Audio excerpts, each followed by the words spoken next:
네, 안녕하십니까. 이재필입니다. 자, 어제는 네이버하고 카카오, 뭐 이런 언택트 관련되는 종목에 대해서 어제 장 끝나고 좀 영상을 올려드렸는데요. 자, 어제 뭐 잘 올려드린 것 같아요. 시기도 적절했던 것 같고. 원래 제가 오늘 정도에 올려드릴까 싶은 생각도 있었어요. 근데 오늘 장 끝나고 이렇게 올려드렸으면 조금 늦을 뻔했습니다. 제가 오늘 원래 제가 방송 출연하던 사람인데요. 오늘 방송 출연을 좀 하게 됐어요. 뭐 이 그 한국경제TV에 있는 후배가 뭐 수익률 게임을 하는데 그 뭐 오전에 뭐 11시 40분부터인가 뭐 12시부터인가 시작하는 프로다라고 얘기를 합니다. 근데 각자 그 참여자들이 각자 한 명씩 뭐 자기 주위에서 주식 좀 잘하는 사람 이렇게 추천을 해서 그 출연하는 만드는 코너가 있대요. 거기에서 좀 나와 달라고 후배가 좀 지난주부터 좀 부탁을 좀 그렇게 하더라고요. 그래서 일단 뭐 거기 출연을 하고 여의도 간 김에 또 여기가 지금 좀 멀어요, 여의도에서. 지금 여기는 안산입니다. 그래서 좀 멀기 때문에 간 김에 뭐 그동안 얼굴 못 봤던 여의도에 있는 친구들이나 뭐 후배들 뭐 이런 사람들 좀 보고 뭐 그렇게 올 생각입니다.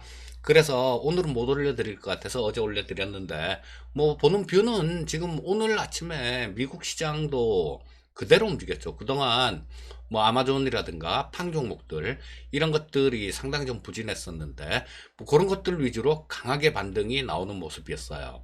자, 이런 것들은 그동안 부진했던 우리나라 뭐 네이버나 카카오 뭐 이런 종목에도 조금 긍정적인 그런 영향을 줄 수 있다라는 생각이 들고요. 뭐 자세한 내용은 어제 영상이 좀 뭐랄까 그렇게 길진 않죠. 한 16분 정도 되는데 그 내용 같은 경우는 뭐 어디 꼭 이 카카오나 네이버에만 적용할 수 있는 게 아니라 그 얘기를 하다가 기술적인 부분들 이런 부분들도 제가 좀 말씀을 드렸었는데요. 그런 것들은 다른 종목이나 지수 뭐 이런 쪽에도 적용을 하실 수 있으니까 뭐 상당히 좀 공부도 되는 그런 내용이 아닐까 싶습니다. 자, 그래서 굉장히들 좋아하시는 것 같아요. 이 종목 관련된 그 영상들을 올려드리니까 뭐 굉장히 좋아하시는 것 같은데 이렇게 좋아하시는 걸 왜 진작 안 했나 싶은 생각도 좀 들고요. 자, 앞으로는 제가 특별한 일이 없는 한은 뭐 그렇게 가끔 좀 올려드리도록 하겠습니다. 자, 지금 기존에 있던 그런 종목들 그 기존의 주도주들 이런 것들은 지금 한기 사이클이 하나의 사이클에는 하나의 주도주가 존재한다라는 말씀을 드렸죠, 어제. 뭐 지금 계속 그런 연속 선상에 있는 그런 모습이 아닌가 싶습니다. 자, 어제 영상 참고하시고요. 자, 이 시간은 아침 시황을 말씀드리는 시간이죠. 자, 주요 뉴스들 뭐 간략하게 조금 짚어보겠습니다. 트럼프가요, 석 달 만에 코로나 브리핑에 대해서 재개할 것이다라는 그런 얘기를 했어요. 이 석 달 전에 브리핑을 하고 안 했죠. 확진자 자꾸 늘어나고 그러니까 지도 짜증났나 봐요. 안 하고 있었는데 어제 갑자기 뭐 백신에 대한 그런 얘기들이 좀 나오고 있죠. 뭐 그러니까 이걸 재개한다, 치료제 뭐 이런 것들도 나오고 그러니까 재개한다라는 얘기를 했는데요. 뭐 지난 방송에서 시청률이 되게 높았다고 자랑성 멘트 그런 것도 있지 않는 그런 모습이었습니다. 여러분들 백신이 나올까요? 좀 나온다라고 봅니다. 저는 언제쯤 올 가을쯤 뭐 그러니까 뭐 늦어도 뭐 9월달 뭐 이쯤엔 나오지 않을까 싶은 생각이 들어요. 왜냐하면 그 백신이 효과가 있든 없든 그건 두 번째일 겁니다. 트럼프 입장에서 생각을 해봐야 돼요. 트럼프는 그 전에 백신이 나와줘야죠. 안 그러면 도저히 재선을 할 수 없는 그런 상황일 겁니다. 또 이 트럼프는 딱 봐도 사기 잘 치게, 구라 잘 치게 생겼잖아요. 예, 구라라는 얘기, 나쁜 얘기는 아니죠. 자, 포장을 할 가능성이 굉장히 높아요. 지금 모더나나 뭐 이노비오나 이런 데서 미국 쪽에서 백신 개발을 하고 있는데 이 백신이 효과가 있든 없든 트럼프 입장에서는 별 상관이 없어요. 자, 이게 있다라고 포장을 하고 대선 때까지만 들통 안 나고 가면 되는 거죠. 뭐 대선 당선되고 난 다음에야 이 트럼프 같은 경우는 뭐 지 마음대로 할 수 있는 그런 사람이니까요. 자, 그래서 뭐 어떻게 해서든 간에 효과가 없더라도 있는 걸로 포장을 하고 이렇게 해서 나오긴 나오지 않을까 싶은 생각이 듭니다. 자, 그렇다면 저 백신이 나온다라면 뭐 이 증시 입장에서는 그렇게 나쁘지 않은 뭐 좋은 그런 거다라고 보시면 될 것 같고요.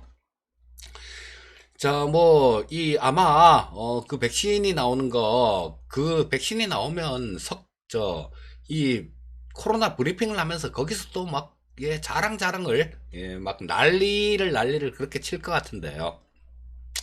자, 뭐, 증시 입장에서 나쁠 거 없는 그런 요인이다. 이렇게 말씀드리겠습니다. 자, 그리고 테슬라에 대한 얘기를 조금 해드려야 될 것 같아요. 테슬라가 현지 시간 22일이죠. 장 끝나고, 그러니까 우리나라는 23일 새벽에 내일 모레 아침이 되면 이 테슬라의 실적을 확인할 수 있을 것 같은데요. 테슬라가 이번에 좀 중요한 그런 실적 발표입니다. 며칠 전에도 말씀드렸는데요. S&P 500에 편입이 되느냐 마느냐, 이게 이번 실적에 따라서 결정이 될 거예요. 자, 시가총액이라든가 S&P 500에 들어가려면 몇 가지 요인들이 있습니다. 근데 다른 것들은 좀 충족을 했어요. 하지만 이 이익 측면에서 아직 충족이 안 됐습니다. S&P 500에 편입이 되려면 4분기 연속 흑자가 나야 돼요. 근데 지금 3분기 연속 흑자가 나고 있습니다. 근데 지금 미국 쪽에 애널리스트들의 의견은 약간 손실이 나지 않았을까, 손실이 났다라고 얘기하는 사람들이 많아요. 그렇다면 이거는 편입이 되게 되면 뭐 그 이후에도 좀 좋은 그런 흐름을 기대해 볼 수 있겠지만, 또 편입이 불발이 되게 되면 편입될 거야 라고 뭐 그렇게 예상하고 들어갔던 그 사람들은 매도를 할 수도 있죠. 그래서 상당히 좀 중요한 그런 실적 발표 시기입니다. 이런 것들은 우리나라 이 아침 방송할 때는 이 목이 좀 많이 잠기네요. 아, 죄송합니다. 자, 이런 것들은 우리나라 전기차 쪽, 뭐 이런 쪽에도 좀 영향을 줄 수 있는 그런 요인이다라고 보시면 되겠습니다. 자, 그리고 근데 뭐 어제 주가는 10%대 정도 상승하는 모습이었고요. 대신 그 수소차 니콜라 쪽은 시비 발행이 부담이 돼서 한 또 급락하는 그런 모습도 보여주기도 했습니다.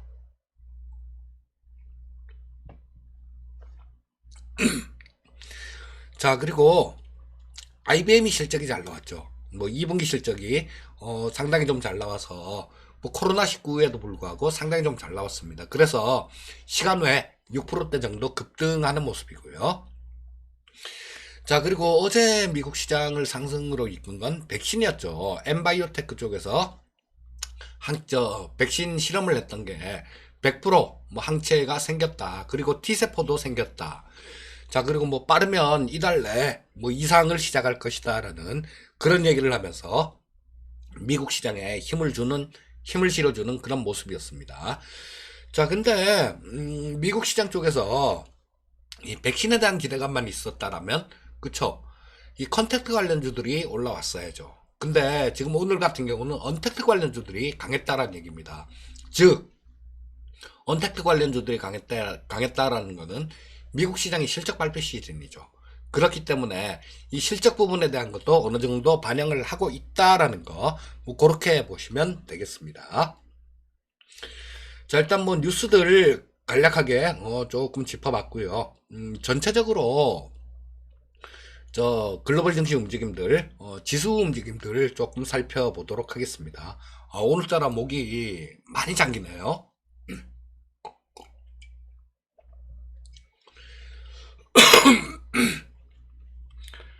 자, 저 중국 시장이 급등을 했죠. 자, 중국 시장이 한 3%대 정도 급등하는 모습이 나왔고요. 상해가, 자, 요것도 마찬가지. 많이 최근에 급등도 많이 했지만 거기에 따른 조정이 나왔었죠. 조정이 나왔는데 22평선까지 며칠 전에 제가 차트를 보면서 좀 말씀을 드렸었죠. 22평선 정도에서는 지지받을 가능성이 굉장히 높다 라는 말씀을 드렸는데 거기서 지지받고 튀는 모습이에요. 좀 이따가 그 관련되는 중국 시장 차트도 한번 보겠습니다. 자, 미국 시장 쪽은 다우가 0.03% 정도 강보합 정도 했었죠. 자, 그리고 S&P 500이 0.84% 정도 올라왔고요. 나스닥이 2.51% 정도 올라왔는데 이 나스닥을 이렇게 강하게 끌어올린 원인은 아마존이 한 7% 정도 급등하는 모습이었습니다. 그래서 언택트 관련주들이 시장을 끌어올린 거다. 이렇게 보시면 되겠습니다. 필라델피아 반도체 지수는 약 2% 정도 하락하는 모습이었고요. 자, 나스닥 시장 10분봉을 보면서 흐름 한번 짚어볼게요. 뭐 흐름이고 뭐고 할 것도 없습니다. 미국 같은 경우는. 자, 조금 좀 플러스권 시작해서요. 뭐 한 30분 정도 좀 왔다 갔다 매매 공방은 좀 있었는데 그 이후에 위쪽으로 방향을 잡아서 계속 강하게, 굉장히 강하게 위로 이렇게 치고 올라가는 그런 모습으로 마감됐습니다. 자, 일봉을 한번 보면요. 자, 또 전고점 이거 또 돌파할 기세로 그렇게 움직이고 있죠. 상당히 좋은 모습을 보여주고 있습니다. 자, 중국장 한번 볼게요. 자, 여기서 딱 22평선에서 지지받았죠. 엊그저께. 그리고 지금 이 중국 시장 쪽 같은 경우는 어제 같은 경우는 이 주가가 또 좀 빠지니까 보험회사에 그 투자 한도를, 주식 투자 한도를 풀어줬어요.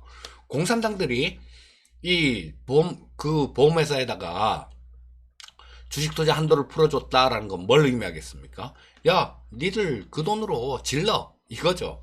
자, 그런 영향이 굉장히 좀 크게 작용했다라고 보시면 되겠고, 아마 중국 같은 경우는 시장이 조금 좀 흔들리는 그런 모습이 나오면 어떤 이런 정책적, 인위적인 그런 정책을 통해서라도 시장을 부양을 하려고 할 것 같습니다. 그래서 뭐 이런 부분들을 조금 참고해서 보시면 될 것 같고요. 자, 뭐 저 해외 증시들 간략하게 조금 짚어봤고요. 국내 증시 수급에 대해서 좀 말씀드리도록 하겠습니다. 자, 어제 같은 경우는 또 하던 대로 했죠. 자, 개인이 4천억 정도 순매수하고 외국인이 730억 정도를 순매도했습니다. 기관이 3,200억 정도를 순매도했고요. 자, 어제 시장이 장 초반에 굉장히 좀 출렁거리는 그런 모습도 나왔었죠. 자, 요거는 2200포인트에 대한 좀 신뢰성이, 지지에 대한 신뢰성이 낮은 상태에서 유럽 쪽에서 그 기금을 만드는데 실패했다라는 그런 소식이 나오면서 이 외국인들이 장 초반에는 그 선물 시장에서는 종가에는 순매수지만 장 초반에는 순매도가 컸었습니다. 현물, 선물, 자, 이런 것들을 전부 다 순매도를 하면서 그 한번 출렁하는 모습이 나왔었는데 쭉 빠지니까요. 예, 매수세가 또 들어오죠. 어제 같은 경우는 상당히 좀 뭐랄까 위로 막혀 있어도 밑으로 이렇게 쉽게 밀리진 않는다. 뭐 그런 걸 보여준 하루였던 것 같습니다. 그 힘의 원천은 개인 투자자들의 힘이었습니다. 자, 코스닥 시장도 마찬가지죠. 개인이 1171억 정도를 순매수했고 외국인이 957억 정도를 순매도하는 모습, 기관이 69억 정도를 순매도했고요. 자, 선물 시장에서는 외국인들이 980억 정도를 순매수했는데 요게 아까 말씀드렸듯이 장 초반에는 매도했어요. 매도도 뭐 1000억 이상 좀 순매도했었는데 장이 쭉 빠지니까 얘네들 같은 경우도 뭐 장이 빠지면 좀 어느 정도 복원력이 있다라는 건 알고 있는 것 같아요. 계속해서 밑에서 선물을 매수를 하면서 뭐 시장을 조금 좀 더 이상 추가로 안 빠지고 조금 반등할 수 있는 그런 기틀을 마련했다라고 보시면 되겠습니다. 자, 근데 뭐 980억 정도면 선물 시장에서는 그렇게 큰 규모는 아닙니다. 자, 옵션 시장에서는 외국인들은 콜옵션을 매도하고 풋옵션도 매도하고 양 매도죠. 콜도 매도, 풋도 매도.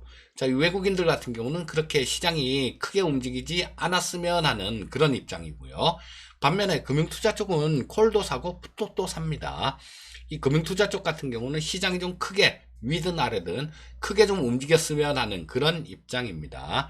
뭐 근데 아직까지 만기 지난 지가 얼마 안 되기 때문에 이런 것들은 얼마든지 포지션은 좀 변할 수 있는 그런 모습이고요. 자, 이제는 또 어제 시장 우리나라 코스피 10분봉을 보면서 흐름을 한번 짚어보고 일봉 보면서 마무리를 해드려야 되겠죠. 자, 코스피 시장 10분봉 차트입니다. 어제 자, 굉장히 좀 크게 출렁거렸어요.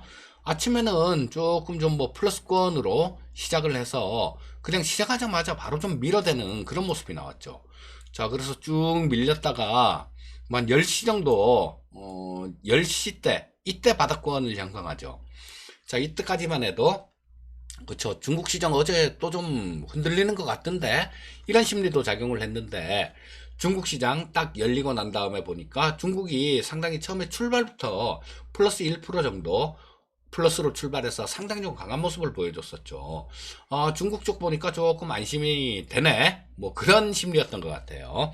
그리고 거기다가 이 지지력, 하단에 대한 지지력들 이런 부분들도 좀 어느 정도 있는 시장이니까 뭐 요런 강한 반등이 뭐 강하다라고까지 얘기할 순 없겠죠. 마이너스로 끝났으니까. 하여튼 장중 저점보다는 상대적으로 좀 강한 그런 모습이 나왔고 오후장에는 그냥 옆으로 이렇게 횡보를 하면서 눈치 보는 모습으로 마감된 하루였다. 이렇게 보시면 되겠고요. 자, 일봉 한번 보도록 하겠습니다. 자, 계속 그렇게 말씀드리죠, 제가. 자, 이 20일 이동평균선 자체가 지금 주가가 20일 이동평균선 위에 있어요. 위에 이렇게 계속 위치해 있는 모습이고, 이 이동평균선의 방향 자체는 위쪽으로 이렇게 향해 가고 있죠. 자, 그렇다면 이 22평선이 계속해서 여기서 지지력을 보여줬고요. 여기서도 계속 지지력을 보여줬습니다. 그렇다면 이 22평선 자체는 지지선 역할을 할 수 있는 그런 모습이고 주가가 21 이동평균선 위쪽에 있고 이평선 자체가 위쪽 방향으로 향해 가고 있다라면 시장은 아직까지 그냥 긍정적인 그런 시각으로 보는 게 맞다라는 얘기죠. 계속해서 2200포인트 돌파를 실패는 하고 있지만요. 자, 뭐 오늘도 아침에 미국 시장 그 나스닥 선물 시장 뭐 이쪽에 따라서 조금 틀린 그런 움직임이 나오기도 하겠지만요. 자, 지금 뭐 현재 상태에서 보시면 이 나스닥 선물 시장 지수를 한번 볼게요. 화면에는 안 나오는데. 자, 나스닥은 살짝 좀 강보합이고 다우는 살짝 좀 약보합이네요. 미국 선물 지수는 그렇습니다. 뭐 여기서 특별하게 좀 마이너스권으로 가거나 좀 밀리거나 그런 모습이 아니면 오늘도 우리나라 시장 좀 올라서 나온다라고 봐야 되겠죠. 자, 특별한 변수가 없으면 좀 올라서 나올 텐데, 자, 오늘은 조금 이거를 돌파해주는 그런 모습을 기대해 봅니다. 그리고, 자, 그렇게 된다라면 향후에 또 시장도 굉장히 좀 긍정적으로 그렇게 흘러갈 가능성이 상당히 많죠. 자, 떨어진다고 하더라도 지금 현재 이 21 이동평균선이 위치해 있는 게 제가 지지난주 같은 경우는 2130 정도에 있습니다 라는 말씀을 드렸죠. 지난주에는 뭐 2140 정도에 있습니다 이렇게 말씀드렸고요.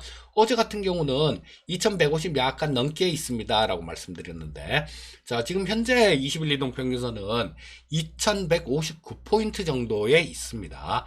자, 그렇다면 밑에서 올라오고 있는 이 이동평균선이 계속 주가를 이렇게 좀 부양시키는 그런 역할을 하고 있는 거예요. 자, 그럼 뭐 오늘도 시장은 조금 긍정적으로 이렇게 보시면 될 거고, 자, 시장을 부정적으로 보는 눈은 어떨 때? 자, 이 21, 2평선을 좀 붕괴를 시키면요. 그때는 조금 시장에 대해서 그래도 뭐 전에 같은 급락이라든가 이렇게 이어지진 않겠지만요. 그때는 조금 보수적으로 보고 뭐 지금 현재 상태에서는 긍정적으로 보고 대응을 하시면 좋겠습니다. 자, 오늘도 한 20분 가까이 아침 시황에 대해서 말씀드렸는데요. 자, 뭐 요런 부분들 우리 저 구독자님들께서 뭐 아침 시황을 좀 좋아하시는 분들도 있고 뭐 종목에 대해서 좋아하시는 분들도 계신데요. 뭐 종목 얘기하시는 걸 훨씬 더 좋아하시는 것 같습니다. 하지만 이 아침 시황도 빼놓을 수 없이 굉장히 중요한 부분들이니까 뭐 아침에는 계속 이렇게 시황 방송을 해드리고, 그리고 가끔 이렇게 종목에 대한 부분들 이런 것도 올려드리도록 하겠습니다. 자, 오늘도 성공 투자하시고요. 자, 오늘 방송은 여기서 마치도록 하겠습니다. 감사합니다.